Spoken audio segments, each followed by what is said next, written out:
As you all know by now, the narcissist is God's gift to the world, a kind of the second coming or an inverted Jesus. The narcissist is here. The narcissist blesses us with his or her presence. Half of all narcissists are women. The narcissist is a kind of emanation. It's a kind of apparition that somehow makes our lives richer, better, more endowed.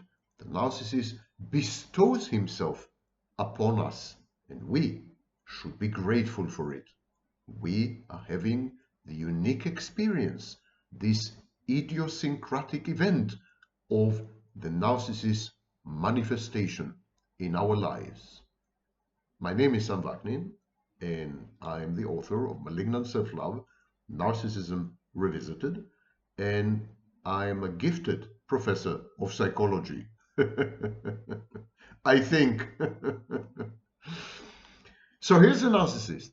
It's a privilege to be in his presence, in his ambit. It's an enormous honor to spend time with him, share his space. You are blessed to benefit from his attention and goodwill.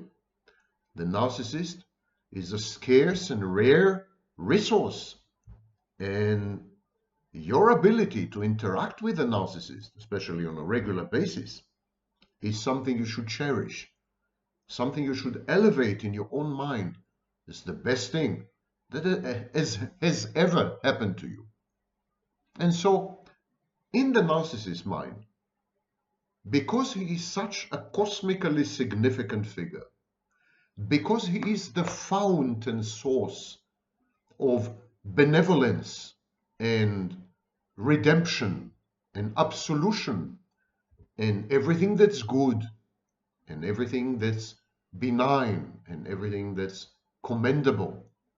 Many narcissists consider themselves to having occupied the high moral ground. Many narcissists are pro-social and believe that they're being altruistic and charitable. Be the case as it may, the narcissist definitely considers himself a unique presence and an ingredient and component and element in your lives, without which your lives are more constricted and impoverished. He brings color to the gray existence and quiddity that is you.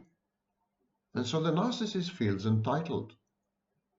Having endowed you with all these gifts, having bestowed upon you his supreme magnanimity and benevolence, the narcissist believes you should give something in return. He expects as a minimum your ostentatious and conspicuous gratitude, but even more so, he fully believes that you should translate this gratitude into tangibles.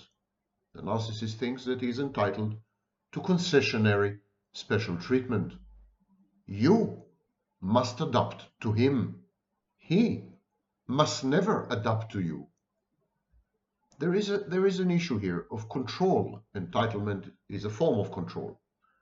And entitlement also buttresses and sustains and maintains a narcissist's sense of grandiosity, of being this perfect entity that is godlike and endowed with omnipotence and omniscience. Entitlement creates a hierarchy. The entitled person is above the service providers who cater to his needs. And finally, entitlement legitimizes or legitimates. Entitlement allows the narcissist to sadistically bully you. And all that time, the sadistic bullying is perceived as fully justified. So entitlement caters to many psychological needs of the narcissist.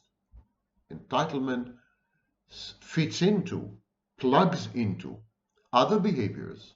For example, manipulative Machiavellianism, control freakery, coercive shared fantasy, an attempt to force you into delusionality and confirm to the narcissist that he is um, um, omnipotent and omniscient, and that the false self is not false. It establishes a hierarchy between the narcissist and everyone around him, and allows the narcissist to engage in sadistic bullying with self-imputed impunity. The narcissist position is defiant. Take it or leave it. It's my way or the highway. The narcissist's conditions are set in stone, and you must accept these conditions. If you don't, you are stupid, perhaps, or you are irrational, or you're just being spoiled, brattish, or maybe you are malevolent and conspiring somehow against the narcissist. Your refusal to submit to the narcissist externalize entitlement. When you decline the narcissist's offer to have the privilege of serving him, something is wrong with you. Narcissist from time to time does apologize, but the narcissist's apology is a highly specific structure. It's not a real apology. It's a pseudo-apology or a quasi-apology.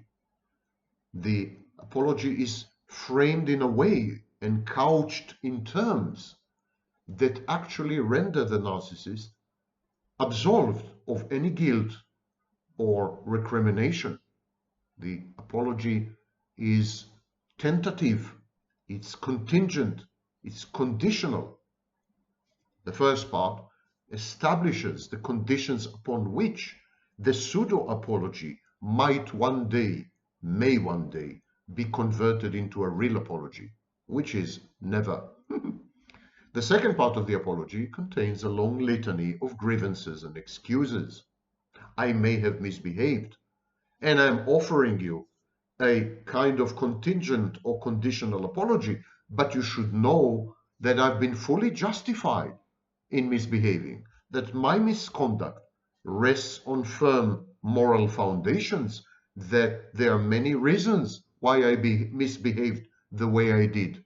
And many of these reasons have to do with you, the recipient of my malice and rancor and truculence and irascibility and so on.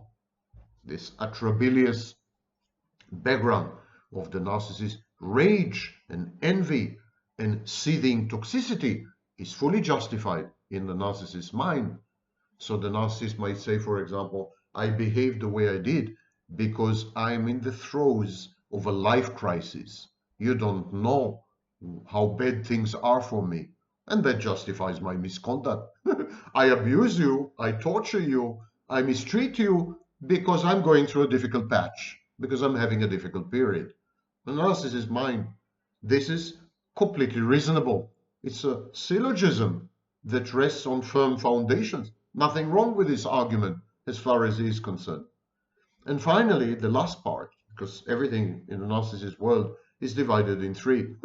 So the apology starts with a pseudo-contingent premise, proceeds to the excuses or the justifications of the narcissist's misconduct, and ends with blame shifting and guilt tripping. It was your behavior that brought on the narcissist's misconduct, or you are much worse than the narcissist. Maybe the narcissist is abusing you, but you are abusing him even more so. Or something you have done has triggered the narcissist's abuse.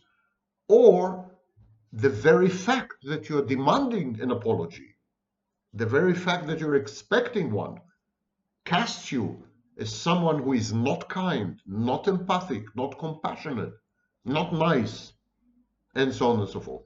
So these are the three elements in the narcissist apology, and they reflect the narcissist entitlement and the narcissist belief that he should be subject to special social concessions.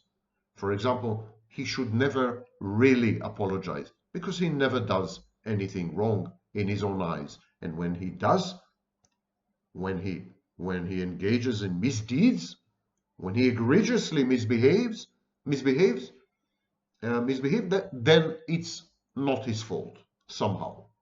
Either external circumstances have caused it, or you brought it on, or something. This is known as alloplastic defenses. So, the narcissist is your own special gift that keeps giving. Unfortunately, it keeps giving, mostly abuse, demanding entitlement and punishment if you don't succumb, if you are not subservient, if you don't submit yourself. The narcissist insists on a hierarchy where he is not only dominant, but he has the full right to monopolize all the resources of the relationship. And you are there to make sure this happens.